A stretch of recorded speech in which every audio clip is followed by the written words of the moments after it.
we felt that making change at all was the best thing. We needed some disruption, and we felt the healthiest way to do that is through removing Tony from the head coach positions.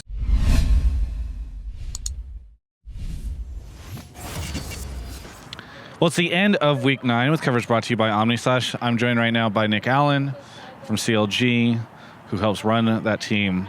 And help is a strong word. Either way, full disclosure, Nick and I are good friends that go way back and have done content and that stuff before, so whatever you want out of that. Nick, CLG, pretty disappointing run in the second half of the split, not moving on to playoffs. Just a tough year for the team. What is sort of your take on everything that happened and sort of the state of the organization at this point? Yeah, it was a rough split.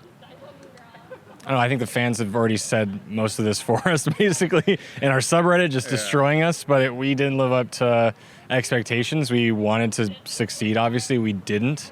We wanted to at least make playoffs after missing it last split. We couldn't even do that. So disappointing split is an understatement. We're all pretty devastated at how things shook out. At least we were able to close out the season strong with a 2-0 in this last weekend. Yeah. What do you attribute the losses and sort of poor performance to?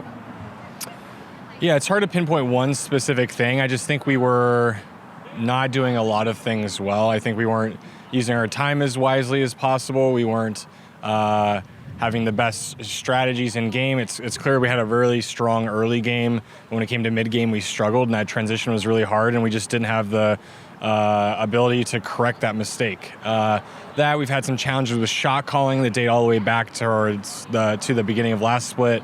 So there's a lot of little things that add up into just big challenges for the team. And it's such a heartbreaker being up in so many games and then end up losing the game in the mid game. Like the roller coaster is vicious. Yeah. One of the interesting comments that I read, which I couldn't help but sort of relate to confusion on, is the departure of Tony, and I think it was after week 7, so there were 2 more weeks left. Mm-hmm.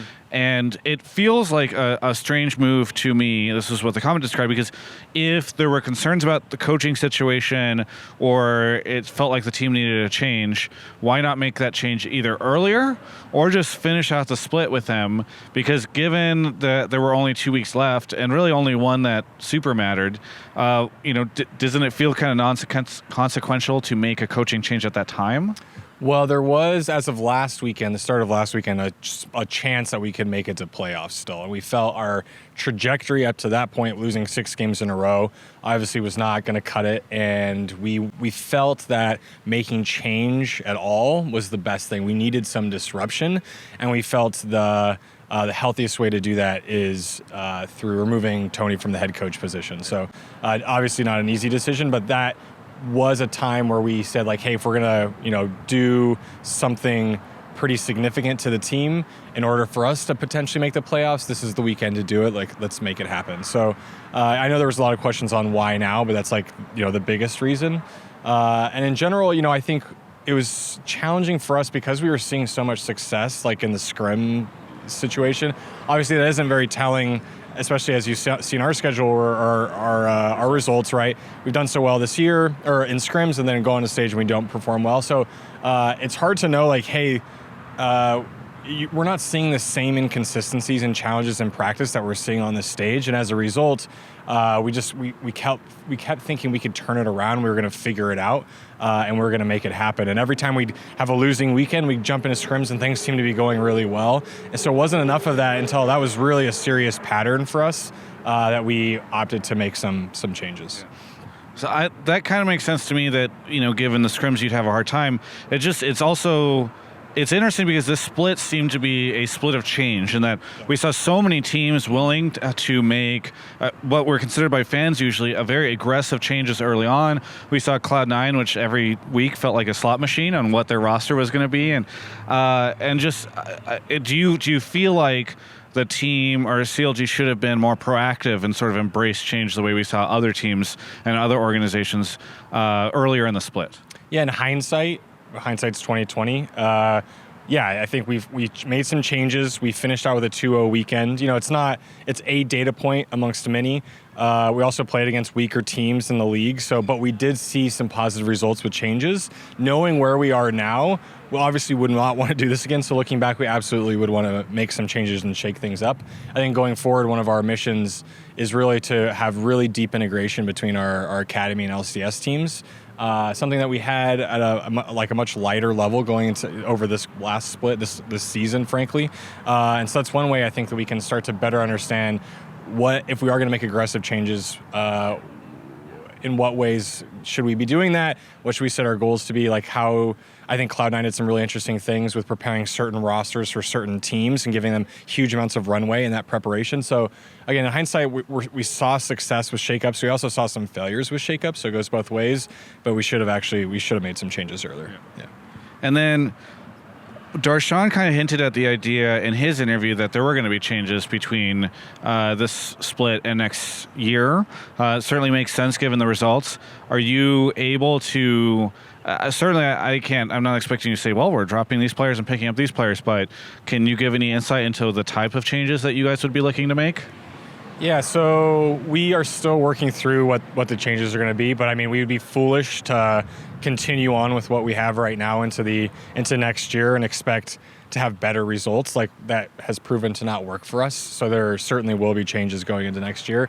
Again, what those are, I'm not sure. I do think in some ways we lack sort of that strong shot calling voice in game. But that could be, other people stepping up with the right coaching and mentorship. It could be bringing in someone new. So I think that's a priority for us. But in general, these off-season shakeups, there's tons of movement. There's tons of talent out there. And, we won't know really until we get into it what our best options look like.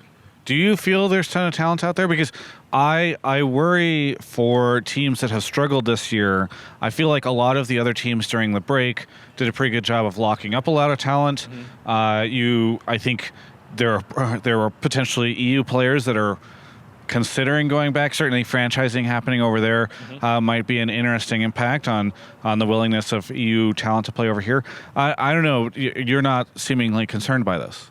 No, I think from a global perspective, there's a lot of opportunity out there. So whether it's pulling players out of Europe or Korea or otherwise, I think North America has struggled, I would say, to develop talent over the past few years. But we'll do what we need to do to get the right players in the right positions, including looking outside of North America. Is there anything you would say to any of the CLG fans out there? Yeah. Truly sorry for a disappointing split. We worked really, really hard. The players worked really, really hard to turn it around or attempt to turn it around. We couldn't make it happen, but we learned a lot in the process. So next split is going to be exciting. It's interesting. I'm going to miss the LCS for, 3 or 4 months now because I'm not playing WoW like all you guys. So you got plenty to do. But in general, thanks for sticking with us. Next year will be definitely an improvement, and you guys really stuck through it with us this year, and we do appreciate all your fandom, really do. Aren't you playing Monster Hunter instead of WoW? Time to wrap up the interview. You can check out the rest of my coverage of all things esports right here on my YouTube channel. Hey, hope you enjoyed that interview. I certainly did. I'm actually going to rewatch it several times after this. Anyway, my point is, I want to say thanks to OmniSlash for supporting this content. And also I wanted to mention something to you. If you're running ad block on this YouTube channel right now, that's sad. But I've got a way in which you can make me happy. If you have Amazon Prime, you can get Twitch Prime. You just link your Amazon Prime, your Twitch account. You can click the Twitch link in the YouTube description and give me your free Twitch Prime. That's actually kind of cool. Anyway, thanks again, OmniSlash. Thanks for watching. That's it.